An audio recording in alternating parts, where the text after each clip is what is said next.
Alors, bon dimanche à vous. Et aujourd'hui, on va poursuivre dans l'Évangile de Jean. Et en fait, ce sera l'avant-dernière prédication sur cet Évangile dans cette longue série. Alors, on va aller au texte biblique.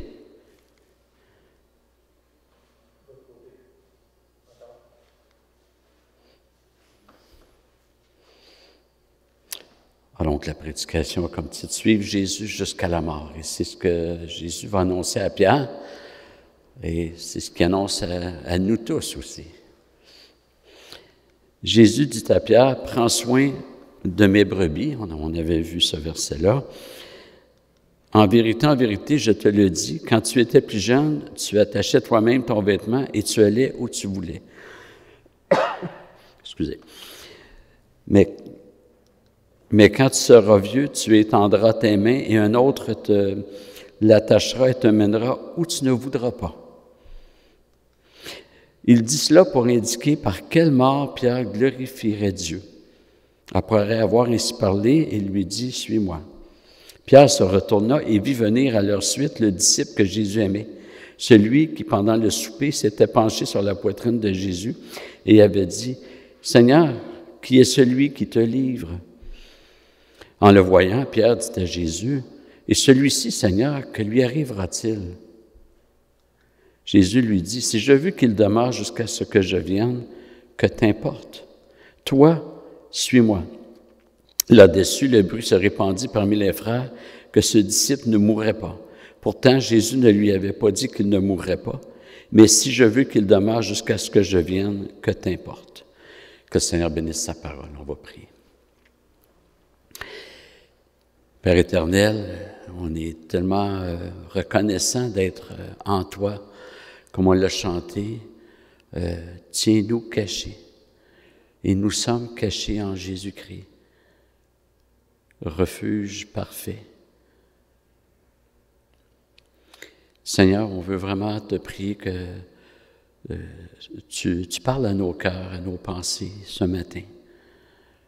Et parler au sens de nous rendre conscients des vérités qui seront vues, que tu nous donnes de nous y attacher profondément, nous engager dans les choses que tu nous demandes. Et vraiment que ta parole puisse poursuivre cette œuvre de transformation que tu as commencée. Amen.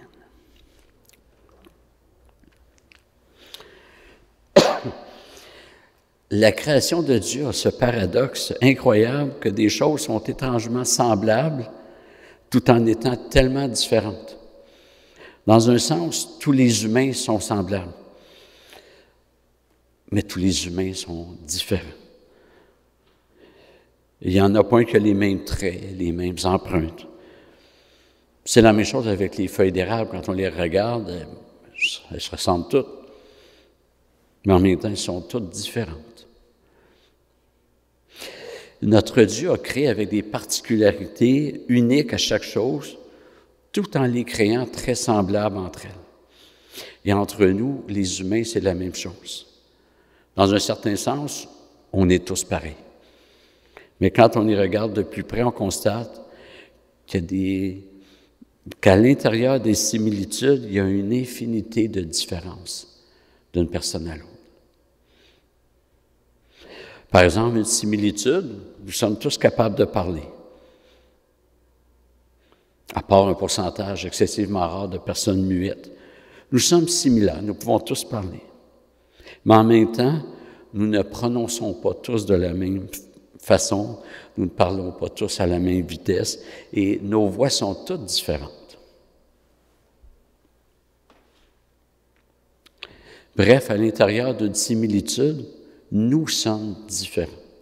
Il y a des particularités propres à chacun. Entre nous, chrétiens, c'est la même chose. Dieu nous a fait des dons, mais la plupart du temps, différents et complémentaires. Et même ceux qui ont les mêmes dons, par exemple, 2 personnes qui auraient le don d'enseigner, bien, ils n'enseigneront pas de la même façon. Et c'est bien comme ça. aux disciples qui sont devenus apôtres, Jésus leur a dit « Suivez-moi ». Mais en Marc 5, le démoniaque que Jésus avait délivré a demandé à Jésus de le suivre, comme le faisaient les autres disciples. Puis Jésus lui dit « Bien, retourne plutôt dans ton village et raconte ce que le Seigneur t'a fait. » Nous sommes différents, nous avons des vocations différentes, et c'est bien qu'il en soit ainsi. C'est populaire dans le monde évangélique, qui est très influencé par toutes les philosophies du leadership dans les entreprises, où on dit il faut se multiplier. Un leader doit se multiplier.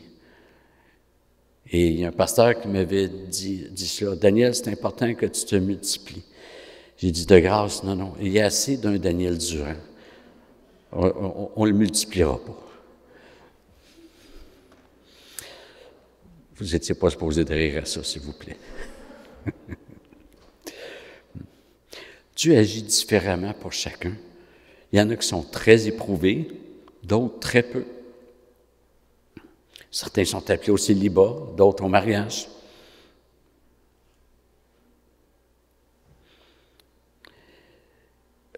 Et si on ne considère pas cette vérité, qu'on est tous différents, ben on risque de vouloir faire entrer les gens dans des moules. Quand j'enseigne à ceux qui veulent par exemple, apprendre comment prêcher, bien, à chaque fois, je leur dis la même chose. Dieu a appelé des hommes pour rédiger sa parole. Dieu les a inspirés, mais il a respecté la personnalité propre à chacun. Puis moi, je veux faire la même chose. Quand j'enseigne sur comment prêcher, je dis aux personnes, il faut que vous soyez ce que vous êtes, ce que Dieu fait de vous. Ce n'est pas une bonne idée de dire « je dois être comme un autre ». On peut recevoir une influence. Moi, il y a des prédicateurs qui m'ont influencé. Mais de là à les imiter et dire « je vais être un deuxième telle personne », ce n'est pas la meilleure chose. Ce n'est pas ce que Dieu veut. Dans le texte qu'on a lu, Jésus annonce des choses à Pierre sur son avenir. Et Pierre pose la question à savoir, puis Jean, lui, ça va-tu être la même chose?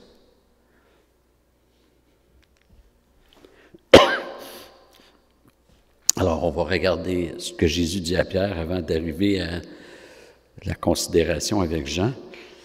Et la dernière fois que j'avais prêché sur Jean, on avait vu que Jésus pose la question 3 fois à Pierre. « Pierre, m'aimes-tu? » Puis Pierre répond par l'affirmative à chaque fois.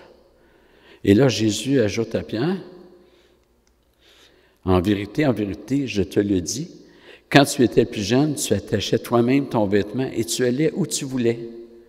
Mais quand tu seras vieux, tu étendras tes mains et un autre te l'attachera et te mènera où tu ne voudras pas. » Et Jean, qui a rédigé cet évangile, commente au verset suivant. Jésus dit cela pour indiquer par quelle mort Pierre glorifierait Dieu. Alors, reculons un peu. Là, je ne parle pas physiquement, là, j'allais le faire physiquement.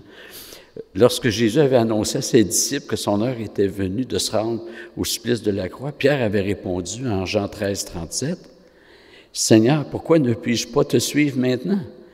Je donnerai ma vie pour toi. » Et Jésus lui répond, « Tu vas me renier 3 fois avant que le coq chante. » Pierre voulait mourir pour Jésus, mais on sait ce qui s'est passé. Au lieu d'affronter l'épreuve sereinement, dans la foi, il a renié son maître, et gravement, au point de blasphémer, pour tellement montrer que non, je ne le connais pas. Jésus dit à Pierre, « Finalement, tu vas finir par mourir pour moi, mais pas comme tu penses, Pierre. » Et Jésus invite Pierre à considérer la différence entre la jeunesse et la vieillesse. La jeunesse vigoureuse Et la vieillesse, peut-être plus docile, plus consciente des limitations de la vie. Et on est toujours dans ces moments que Jésus a passé avec Pierre pour le rétablir suite au triple reniement. Alors Pierre a déclaré sa triple déclaration d'amour envers son maître, mais Jésus ne s'arrête pas là. Jésus veut que Pierre grandisse dans cela. Et ce qui s'est passé, Jésus veut que ça devienne une instruction utile pour la suite des choses. Pierre, tu as compris quelque chose? Maintenant, on va aller plus loin ensemble.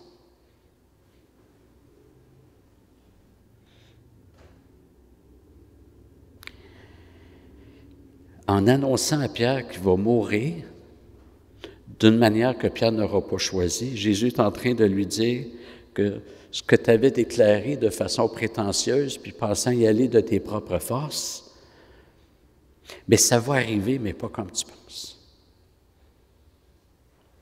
Pas avant que Pierre ait été transformé. Pierre avait parlé avec orgueil. Il pensait qu'il avait la force de caractère, le courage de mourir pour le Seigneur.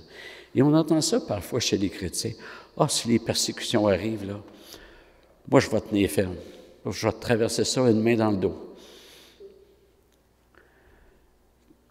Quelle prétention! Au lieu de dire, « Seigneur, je n'ai pas la force, je connais ma faiblesse, garde-moi. C'est toi tu dois garder ma main parce que moi, je n'ai pas la force. J'ai aucune force en dehors de celle que tu me donnes. »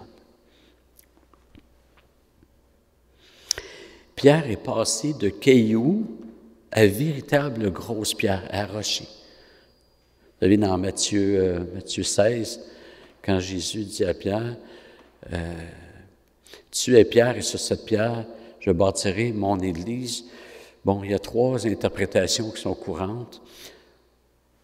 Pour ma part, celle que je trouve la plus solide, c'est que Jésus parlait vraiment de Pierre. Il y en a qui disent, Jésus dit, « Tu es Pierre », et sur cette pierre, en pensant à la confession de foi que Pierre venait de faire, personnellement, je trouve que ça m'apparaît boiteux, parce que dans Jean 1, Jésus dit à Simon, « Tu ne t'appelleras plus Simon, tu vas t'appeler Céphas, ce qui signifie Pierre. » Pourquoi est-ce que Jésus change le nom de Simon en celui de Pierre, si c'est pour créer une confusion par après? Ça a-tu bougé? Est-ce que j'ai accroché par erreur? Enfin. Mettre ça là. On peut être plus tranquille. Donc, Jésus dit à Pierre, « Tu es un caillou », parce qu'il utilise 2 mots grecs différents, Pétra et Pétros. « Tu es un caillou. Mais sur cette pierre, et dans ma pensée, c'est que Jésus annonce à Pierre qu'il va être transformé. Puis ces pierres vont devenir la première pierre, comme on dit en théologie, il est le premier parmi des égaux. Et on le voit dans les actes. Pierre et les 11. Pierre et les 11. Pierre et les 11. C'est Pierre qui a prêché à Jérusalem. Ça n'en fait pas un pape. Jésus n'a parlé ni de succession apostolique, ni d'infaillibilité. Mais je crois que Pierre était le premier parmi des égaux. Mais ça a dû passer par la patiente transformation du Seigneur dans sa vie. Et c'est au moment opportun, voulu par Dieu, que Pierre a eu le courage d'aller à la mort.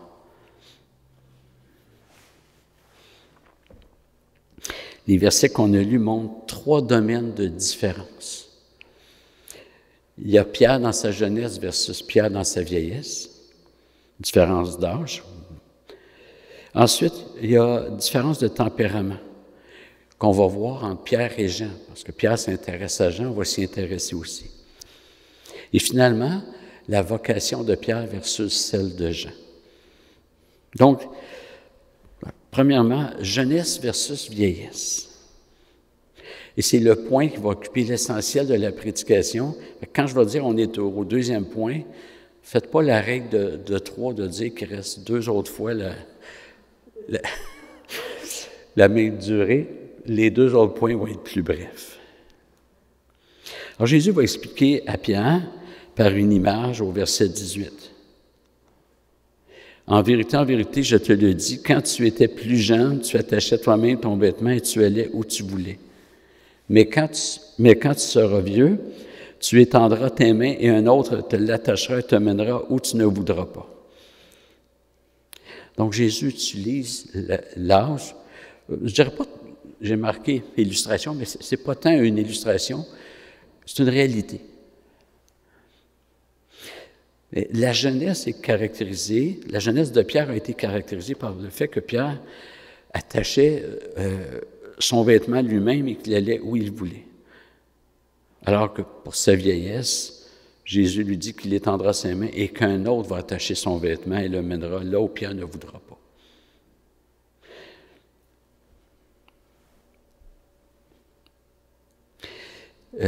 Premièrement, la jeunesse ne signifie pas seulement l'enfance. Proverbe 5, 18 dit « Fais ta joie de la femme de ta jeunesse. » C'est la femme que tu as mariée quand tu étais jeune homme. Donc, une personne peut être mariée, peut être encore dans sa jeunesse au sens biblique. Et dans le grec du Nouveau Testament, on désignait quelqu'un comme jeune homme jusqu'à 40 ans. L'expression « jeune homme », néonias en grec, bien, ça désignait un homme qui n'avait pas atteint 40 ans. Mais à 38 ans, c'est encore un jeune homme. Quand Paul dit à Timothée que personne ne méprise ta jeunesse, j'ai entendu des gens dire « bien, Timothée devait être pasteur à 18-19 ans, il n'y a aucun problème. » Ce texte-là ne peut pas servir d'assise pour affirmer cela. Qu'est-ce qui caractérise la jeunesse? Bien, une des caractéristiques, c'est la capacité physique. On est capable de faire plus d'efforts. Dans la grande majorité des sports, on atteint ses capacités maximales en 25, 28 ans. Il y a aussi les particularités sur les idées, les ambitions, les projets. Quand on est jeune, on a des plans audacieux, on changerait le monde. Combien de nouveaux chrétiens, je dirais entre 15 et 30 ans, que j'ai connus et qui avaient comme ambition, ils se convertissent, puis là, ils voulaient partir en mission, ou ouvrir un orphelinat, ou un centre pour femmes battues, puis les jeunes ont beaucoup d'ambition. Et c'est une bonne chose. Hein? C'est un âge où on est actif. Et Dieu a créé l'être humain pour être un bâtisseur, un conquérant. Mais les jeunes ne voient pas toujours les limites devant eux, à commencer par leurs propres limites. Quand on est dans la vieillesse biblique, j'y suis déjà. Peut-être qu'on est un peu, du moins, il y a un danger qu'on étouffe les ambitions des plus jeunes. Chez les jeunes, il y a parfois, sinon souvent, la prétention que nous, on va faire mieux que nos parents ou que la génération qui nous a précédés. On a vu toutes leurs failles, puis il y en a, puis nous, on va faire mieux.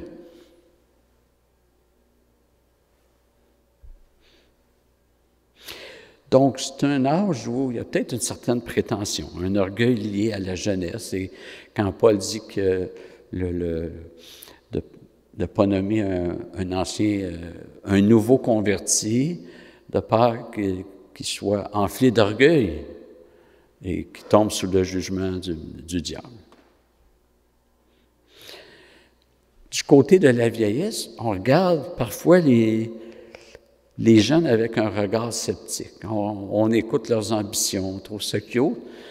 Parfois, on est peut-être sceptique. On ne l'exprime pas nécessairement toujours, mais ça se peut que parfois on soit sceptique. Et on voit leurs ambitions, puis on les analyse à la lumière de nos déceptions. Où on trouve que ça manque de réalisme. Ceci dit, nous, les plus vieux, devons considérer les jeunes comme une richesse rafraîchissante. On ne doit pas être là comme des éteignoirs, des rabat-joie. On doit les accompagner, faire part de notre expérience. C'est un principe biblique d'écouter l'expérience des cheveux blancs. Mais les cheveux blancs ne sont pas là pour éteindre la vigueur de la jeunesse. Un commentateur a écrit « Nous ne devons pas chercher à mettre de vieilles têtes sur de jeunes épaules. » Et Jésus annonce à Pierre que lorsqu'il sera rendu, il ne fera pas ce qu'il choisira. Et c'est vrai que la vieillesse, et plus on avance dans la vieillesse, plus on devient limité. On ne fait plus ce qu'on voulait nécessairement. Parfois, on aimerait ça être capable de faire tel travail, mais on n'a plus l'énergie. Jésus annonce à Pierre qu'il va finir martyr. La tradition rapporte que Pierre serait mort à Rome en 68, crucifié, et que Pierre aurait demandé d'être crucifié la tête en bas parce qu'il se jugeait indigne de mourir comme Jésus.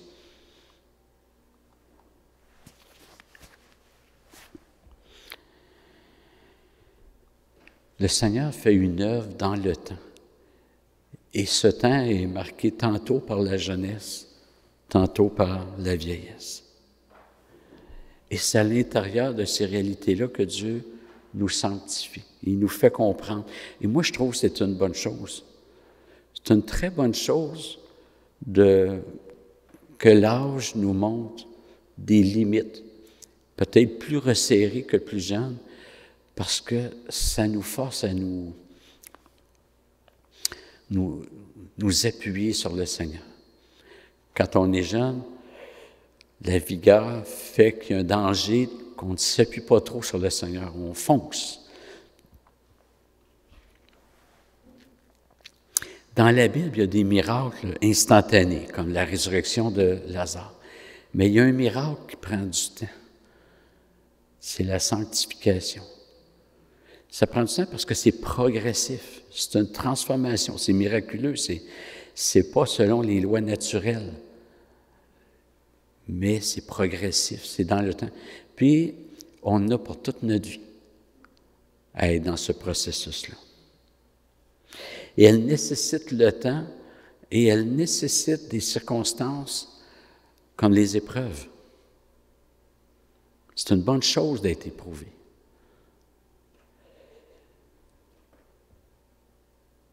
Nous ne serions pas où nous sommes sans les épreuves que Dieu a placées dans notre vie. On ne serait pas où on est.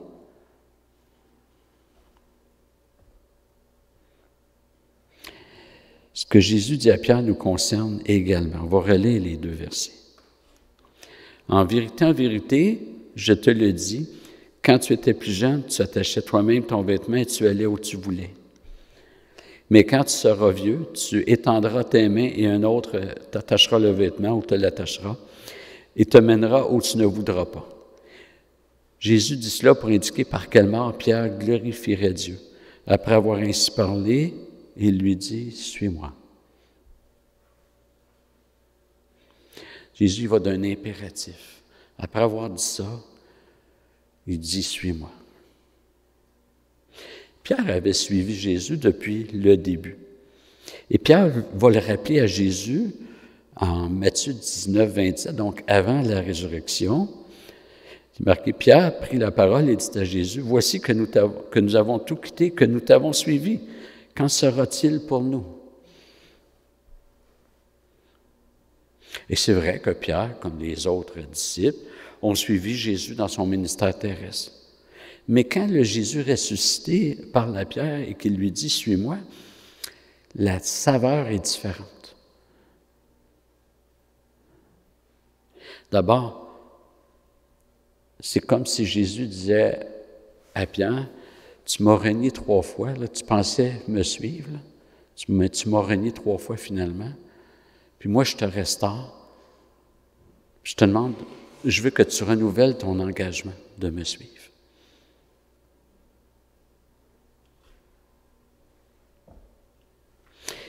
Et Pierre devait suivre Jésus immédiatement. Pierre devait se mettre au service de son maître tout en sachant qu'il allait connaître une mort atroce. Et j'ai l'impression que Jésus est en train de dire à Pierre aussi, « Reste pas sur ta bêtise.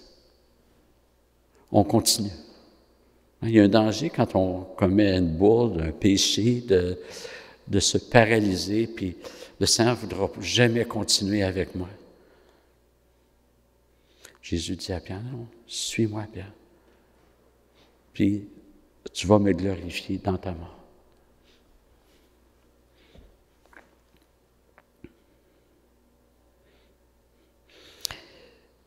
Et j'ai l'impression aussi que Jésus dit à Pierre, « Éventuellement, tu vas mourir pour moi, mais présentement, fais le pas que je te demande. Suis-moi. » Et il y a un autre point au verset 19. Jésus dit cela pour indiquer par quelle mort Pierre glorifierait Dieu. Après avoir ainsi parlé, il lui dit, « Suis-moi. »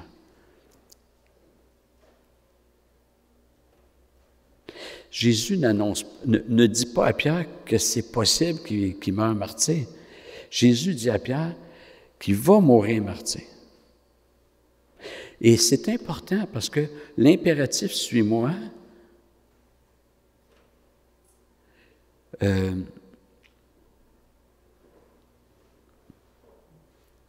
plutôt, la mort martyr ne dépend pas de si Pierre va le suivre ou pas.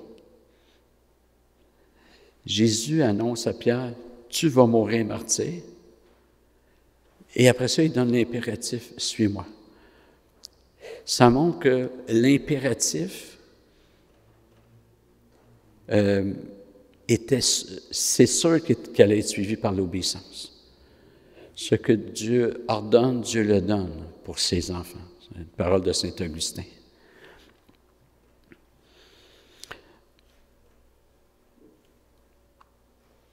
Autrement dit, nous obéissons au Seigneur parce qu'il nous a prédestinés. On n'arrive pas au destin final. Prédestiné, c'est le destin qui est fixé d'abord. On n'arrive pas au destin final parce qu'on obéit. On obéit parce que Dieu a fixé le destin final, puis notre obéissance fait partie du chemin pour y arriver. C'est Dieu qui donne le vouloir et le faire. Pourquoi est-ce que Dieu donne le vouloir et le faire? Parce que notre vouloir, notre volonté, puis notre action propre, ça ne convient pas. Dieu doit nous donner le vouloir et le faire. Tous les croyants, tous les vrais croyants vont persévérer. Vous savez que l'assurance du salut n'est pas l'assurance du salut de ceux qui se disent chrétiens, mais c'est l'assurance du salut de ceux qui sont vraiment chrétiens. Puis ceux qui sont vraiment chrétiens, ils vont persévérer. Ces versets interpellent à la fois les jeunes et les plus âgés. Aux jeunes, on leur dit parfois qu'ils pourraient mourir demain, et c'est vrai, mais la plupart du temps, les jeunes vont vieillir. Statistiquement, et c'est encore plus vrai de nos jours qu'à cette époque-là où la mort infantile était fréquente, mais Jésus ne parle pas des jeunes enfants ici quand il parle de la jeunesse, mais beaucoup d'hommes mouraient. L'espérance de vie était à peu près de 40 ans, 40 quelques années. Après 40, c'était vraiment vieux, là. était considéré comme... Mais la moyenne d'âge était en bas de 40 ans. Il y avait beaucoup de morts au combat aussi, par exemple.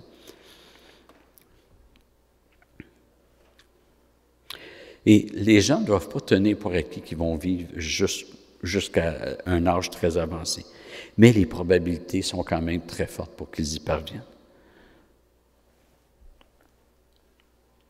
Et Jésus va utiliser l'image du vêtement quand il dit, excusez-moi, là j'ai gaffé.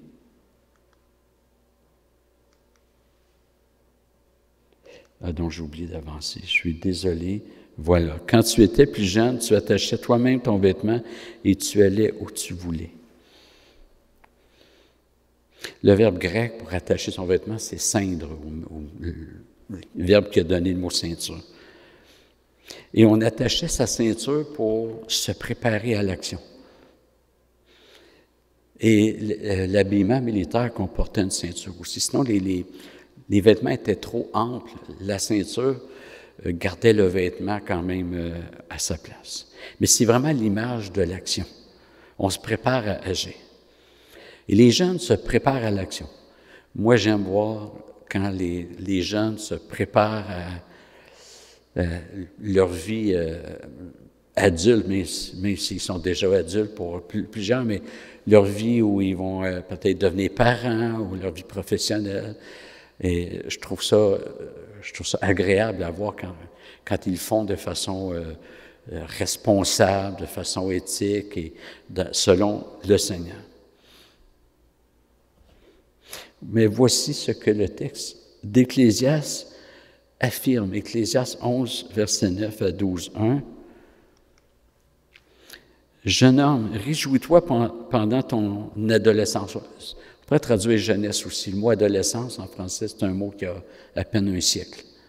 « Que ton cœur te rende heureux pendant les jours de ta jeunesse, marche dans les voies de ton cœur et selon les regards de tes yeux.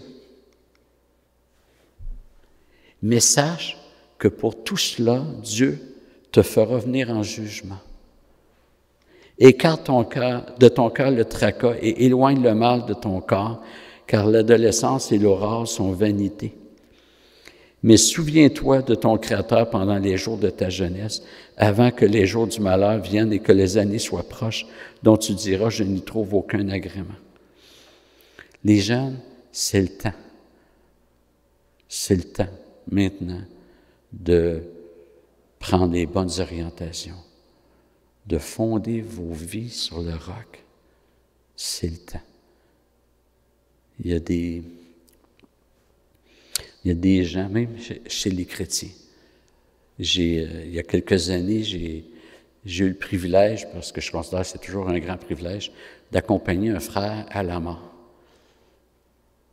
Un frère, il était dans la soixantaine. Il a fait un cancer, puis il est décédé. Et ce frère-là m'a dit en larmes, il dit, « J'ai gaspillé ma vie chrétienne. » Puis il dit, là, il est trop tard. Je ne peux plus rien faire pour la rattraper. Pour lui, il était trop tard. Dieu fait grâce, Dieu restaure, le problème n'est pas là. Mais il a gaspillé. Puis sa plus grande peine était cela. Les jeunes, c'est le temps. C'est le temps, c'est l'occasion. Vous êtes bénis de pouvoir dire, « Wow, je réalise que Dieu me donne une vie qui est palpitante, qui est passionnante, puis elle va l'être dans la mesure où je vais marcher dans ses voies. »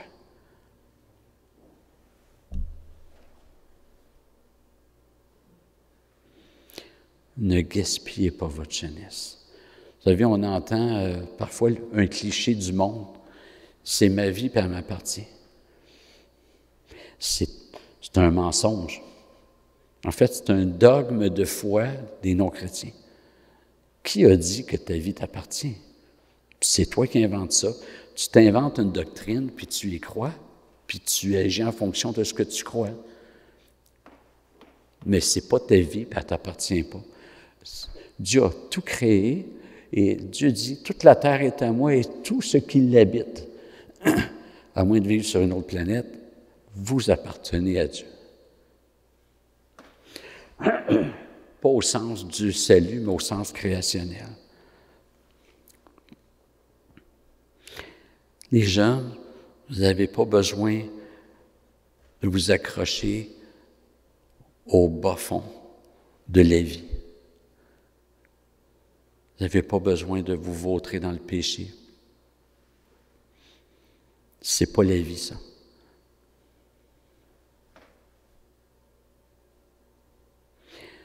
Ceux que vous avez peut-être connus dans les plus âgés, puis qui ont gaspillé leur vie, là, fort probable qu'à votre âge, ils ont pris les mauvaises décisions lorsqu'ils étaient jeunes.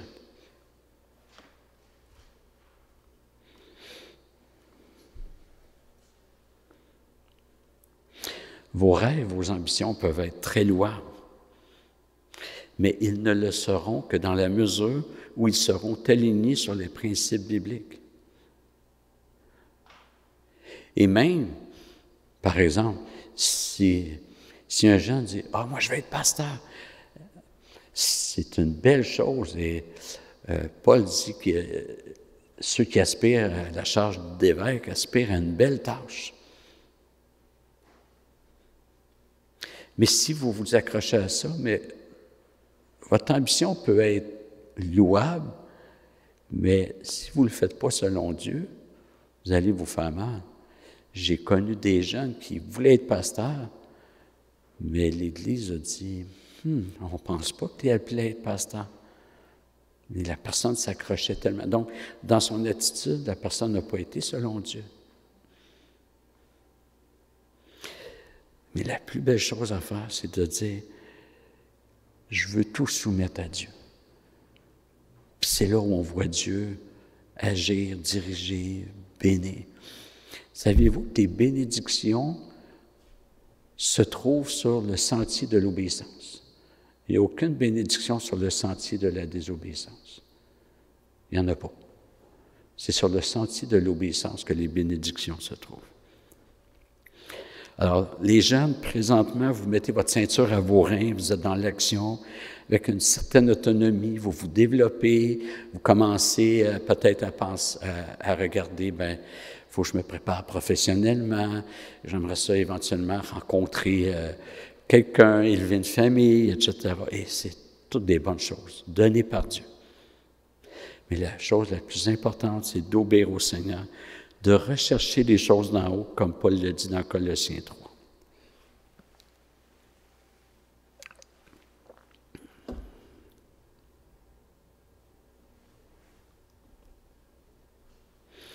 Et toutes les capacités, on doit les utiliser. C'est vrai à tout âge, mais puisque vous en avez plus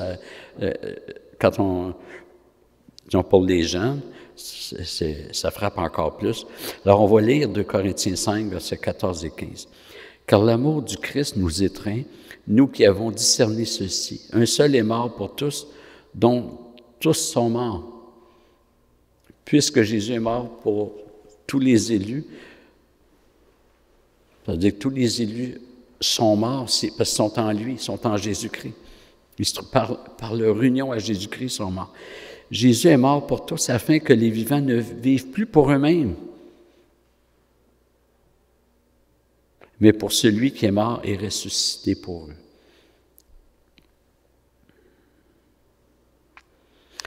On arrive au deuxième point, les tempéraments. Le nom de Pierre est mentionné, mais vous remarquez que celui de Jean ne l'est pas. D'ailleurs, dans tout l'évangile de Jean, Jean n'est pas mentionné. Il y a Jean-Baptiste qui est mentionné. Quand on voit Jean, c'est Jean-Baptiste. Mais sinon, c'est toujours le disciple que Jésus aimait, celui qui s'était penché sur sa poitrine, etc. Mais c'est justement parce que le nom de Jean n'est pas mentionné qu'on sait que c'est Jean qui a rédigé. Parce qu'il était de mise à l'époque, quand on écrivait un livre sur quelqu'un, celui qui écrivait ne se nommait pas, pour laisser la place. En l'occurrence, ici, c'est à Jésus. Mais pourquoi le texte nous permet de parler des tempéraments alors qu'à première vue, il n'en parle pas? Mais c'est justement, si Jésus a cette conversation avec Pierre, c'est parce que celui-ci, c'est en lien avec son tempérament, avait dit à Jésus qu'il était prêt à mourir pour lui, qu'en final, Pierre a renié son maître à 3 reprises. C'est le tempérament de Pierre qui a conduit à son triple reniement, que Jésus a restauré. Et Pierre avait un tempérament spontané et impulsif. Dans plusieurs récits des évangiles, c'est presque toujours Pierre qui prend les devants. Pierre, il est empressé. Il est très souvent le premier à parler et le premier à agir. Et Pierre vivait tout avec une grande intensité. Et parfois, ça a du bon. Pierre est celui qui a confessé le Christ le premier. On voit ça dans Matthieu 16. Pierre est le seul disciple qui a marché sur l'eau.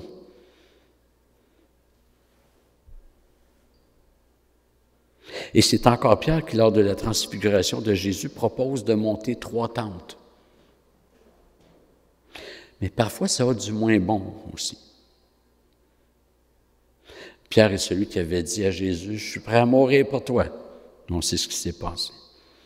Pierre s'est empressé de sortir son épée dans le jardin de Gethsémani pour couper l'oreille d'un serviteur du souverain sacrificateur. Mais la beauté de la chose, c'est que Dieu travaille avec des tempéraments différents. En passant, pour tous, nos tempéraments sont marqués par le péché. Et ça ne veut pas dire que, moi, c'est dans mon tempérament, fait que je continue à vivre avec ce péché-là. Par exemple, si une personne qui serait colérique ne pourrait pas dire, moi, c'est dans mon tempérament, je peux être en colère, c'est dans mon tempérament. Non, les péchés doivent être, on doit lutter contre le péché. Mais il y a des tempéraments, il y en a qui vont être plus relationnels, d'autres. On a chacun des tempéraments.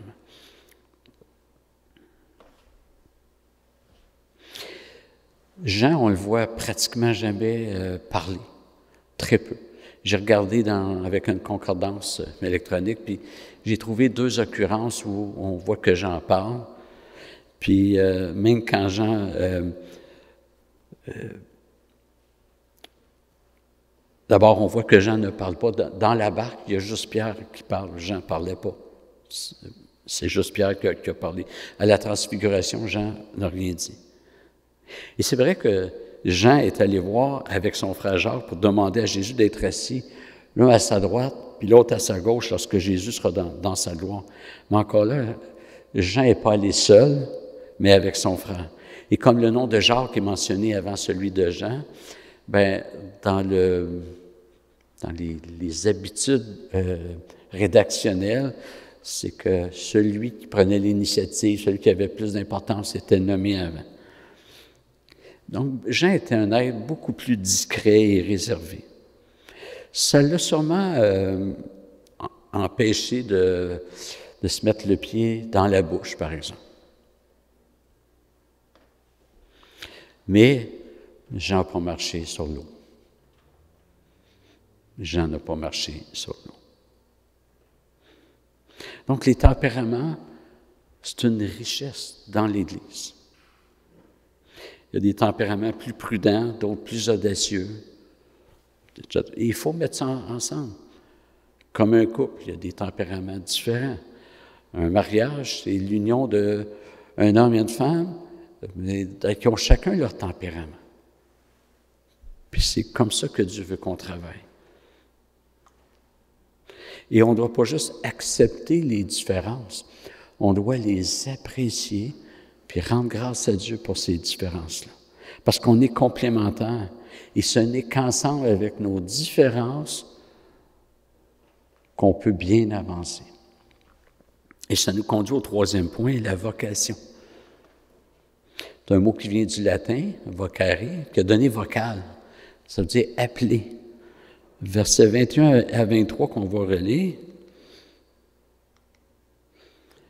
En le voyant, Pierre dit à Jésus, « Et celui-ci, Seigneur, que lui arrivera-t-il? » Jésus lui dit, « Si je veux qu'il demeure jusqu'à ce que je vienne, que t'importe? Toi, suis-moi. » Là-dessus, le bruit se répandit parmi les frères que ce disciple ne mourrait pas. Pourtant, Jésus ne lui avait pas dit qu'il ne mourrait pas, mais si je veux qu'il demeure jusqu'à ce que je vienne, que t'importe. Et Pierre voit venir Jean, et toujours dans son impulsivité, au lieu de dire « Jésus m'a dit ça », puis Jésus, ah, mais il se passe quoi avec Jean, là? Et dans le contexte, Pierre demande à Jésus, est-ce qu'il va mourir martyr? Et Jésus lui demande de ne pas s'enquérir de ce point. Ça ne veut pas dire qu'on ne doit pas s'intéresser aux autres, ni se soucier, mais commence pas à comparer, Pierre. Commence pas à comparer. On ne doit pas penser, il n'y a pas un moule pour tous les chrétiens. Le Seigneur a des vocations différentes pour chacun. Jean, selon la tradition, serait mort beaucoup plus âgé, donc sur l'île de Patmos. Le Seigneur appelle chacun, puis il y a des choses différentes pour chacun. Et on ne doit pas penser qu'un tel est supérieur à un autre parce que, je ne sais pas, il y a eu un ministère plus gros, ou plus d'impact. Dieu ne travaille pas comme ça. Dieu n'a pas ces considérations-là. Et le Seigneur va ouvrir des portes pour certains, pour d'autres non. Dieu fait son œuvre. Tout lui appartient. Quelques applications maintenant. D'abord, je veux vraiment encourager les jeunes à vivre pleinement, je ne dirais pas votre vie, mais la vie que Dieu vous confie. Et la vie que Dieu confie, c'est la vie chrétienne. Déjà, à votre âge, de prendre les bonnes orientations, les décisions pour le Seigneur, dans un esprit de consécration. Et ça peut être élever une famille selon le Seigneur, ça peut être le ministère pastoral si certains garçons ou jeunes hommes y aspirent. Et vous allez trouver vraiment notre encouragement là-dedans. Mais sachez que votre jeunesse ne durera pas tout le temps. Et c'est le moment de bien établir. Quand l'arbre a poussé, c'est un peu tard après pour mettre un stop. C'est un peu tard. Les plus âgés comme moi, en fait, j'ai plus de souvenirs que d'avenir. On sait que la vie est faite de déceptions, de désillusions. On en a certainement tous vécu. Mais quelque chose de plus beau que les déceptions. En fait, les déceptions, c'est nos attentes qui ne sont pas rencontrées, ce qui n'est pas dramatique. Les désillusions, c'est peut-être parce qu'on s'est illusionné. Mais ce qui est le plus beau, c'est qu'on a vu Dieu agir sur beaucoup d'années. On a vu la providence divine dans nos vies. On a vu sa patience envers nous. Moi, quand je vois le mot patience dans la Bible, que Dieu est patient, je regarde ma vie. Je n'ai pas besoin d'aller loin. Comment il est patient envers moi. Et plus nos corps nous abandonnent, plus nous portons les regards vers l'horizon glorieux qui nous attend. Et ça, c'est une belle chose de vieillir aussi. Peut-être qu'on est moins actif, puis on est moins bâtisseur, puis à un moment donné, on est à un âge où on ne bâtit plus autant, mais c'est un âge où on regarde l'horizon futur qui est plus proche de nous que jadis. On s'en approche et on voit ça approcher. Puis c'est très bien comme ça. On voit la ligne d'arrivée. La deuxième application se trouve lorsque Jésus coupe rapidement Pierre, il l'interrompt pour lui dire ce qui compte, c'est que Pierre le suive. Si je veux qu'il demeure jusqu'à ce que je vienne, que t'importe? Toi, suis-moi. L'important, c'est... Autrement dit, Jésus dit à Pierre, Pierre, je parle à toi, là. Laisse faire Jean. Je vais m'en occuper, lui. Ça ne t'appartient pas. Mais toi, suis-moi.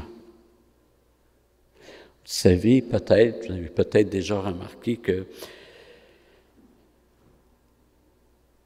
il y a une tendance à se comparer. Par exemple,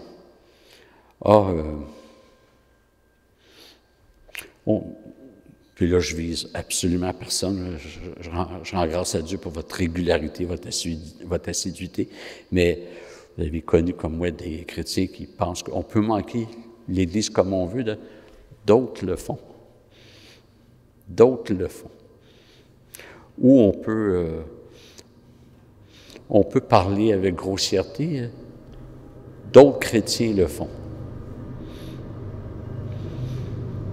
Et le danger là-dedans, c'est que notre norme devienne un pécheur ou des pécheurs, alors que notre norme, c'est Jésus-Christ. Laisse faire Jean. Toi, suis-moi. Et il y a un point que j'aimerais vous faire remarquer qui servira de dernière application, c'est au verset 19. Jésus dit cela pour indiquer par quelle mort Pierre glorifierait Dieu. Après avoir ainsi parlé, il lui dit « Suis-moi ». C'est intéressant que Pierre n'ait pas dit que Jésus n'ait pas dit à Pierre qu'il va glorifier Dieu dans sa jeunesse. Ça ne veut pas dire que Pierre n'a pas glorifié Dieu dans sa jeunesse. Mais Jésus s'intéresse ici au fait que Pierre va glorifier Dieu par sa mort, alors que Pierre ne décidera plus.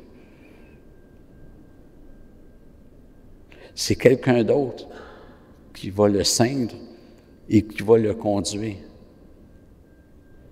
Et fort probablement que Jésus pensait à des païens, à moins que Jésus ait en tête que Dieu est souverain dans la mort de Pierre, mais autrement dit, Pierre, c'est pas avec ton agenda que tu vas me glorifier, c'est avec mon agenda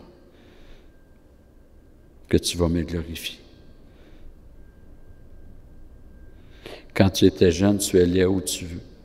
Mais c'est maintenant, lorsque tu ne décideras plus, lorsque tu seras contraint d'aller à la mort tragiquement, que tu vas me glorifier. Frères et sœurs, il est bon que les jeunes aient des ambitions dans le Seigneur, et ça fait partie de la constitution de l'homme, qui est de bâtir et de conquérir.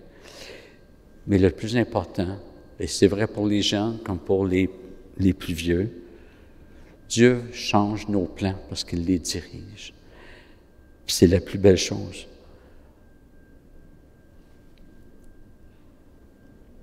Ce qui compte, c'est de le suivre, constamment.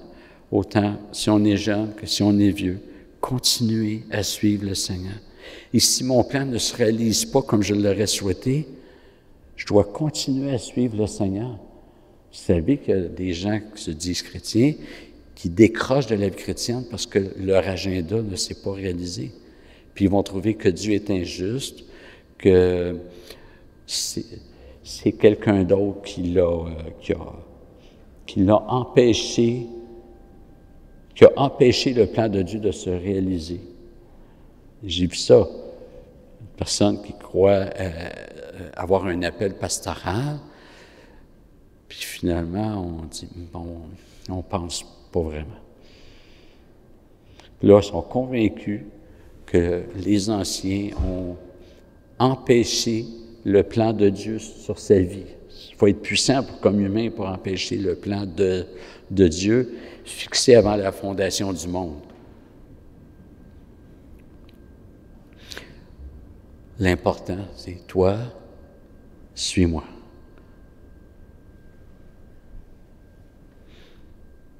Et comme le Seigneur est mort pour nous tous, si on est chrétien, nous mourrons pour le Seigneur.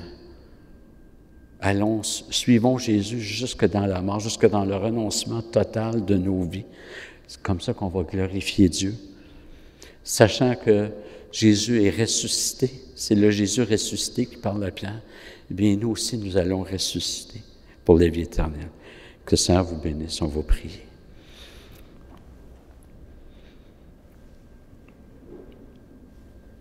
Seigneur Dieu, merci pour la vie physique, la vie terrestre que tu nous donnes.